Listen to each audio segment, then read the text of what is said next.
that subscribers who cross the chasm on OTT could eventually end up subscribing for news as well, right?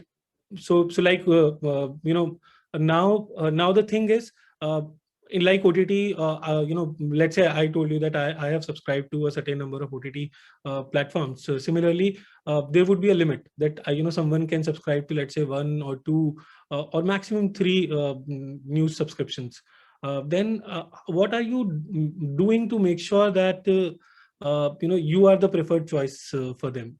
So let's say I would prefer, I would go for one general news and one niche, where let's say I want to invest in the stock market, and I would subscribe to BQ or Markets Mojo, where I would get a tip on a daily basis, and I'll just I'll just invest. So this is another important point, that what are you what are you doing to ensure that you are the preferred choice. Another important point I would like to share here is how to find site visitors who are likely to pay. So let's say it's a hands-on experience that we have found. So let's say if let's say you have 10 million visitors who are coming to your website. So how would you find out that out of this 10 million, who are more likely to convert, who are more likely to subscribe? Yes, the one way is basis the engagement, the way they are frequently visiting your content, or recently visited your content. Basis that you can create a model. There is another interesting way where you can find out that people who are using Netflix, or who are using Amazon Prime and have paid for it, and if that audience is coming to your or to your website, would have highly likelihood of conversion. And so if you are able to identify those users and target them correctly, you would find the higher chances of conversions with the lesser efforts, because they are already paying for a subscription business. So discussing another important and very interesting behavior that was published in a statutory in January. So this is the Netflix in 2020 and in the previous year. So this graph shows the cumulative numbers, Netflix revenue numbers during the pandemic, and how the slope of the line changed over the time. So if you look at this, there are 4 distinct periods in 2020.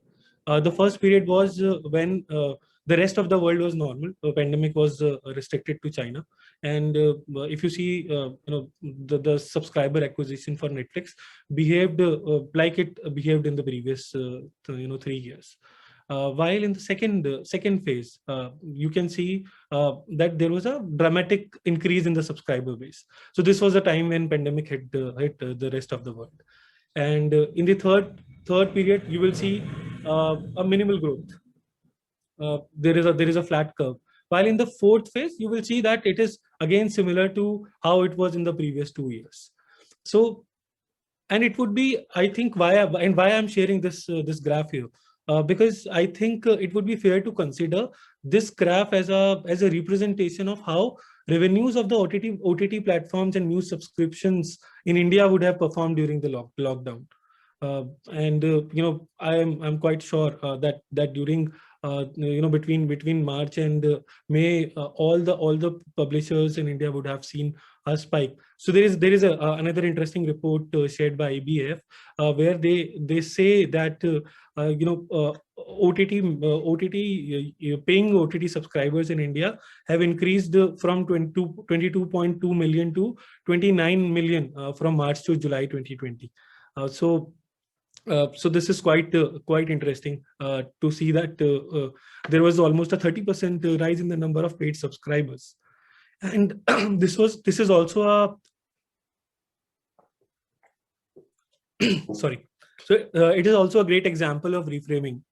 A positive perspective being such a powerful positive perspective is being such a powerful tool that shows how OTT and subscription businesses have transformed a crisis into an opportunity. So it was encouraging to see that the pandemic has pulled forward the fence sitters, so who would otherwise have subscribed a year later.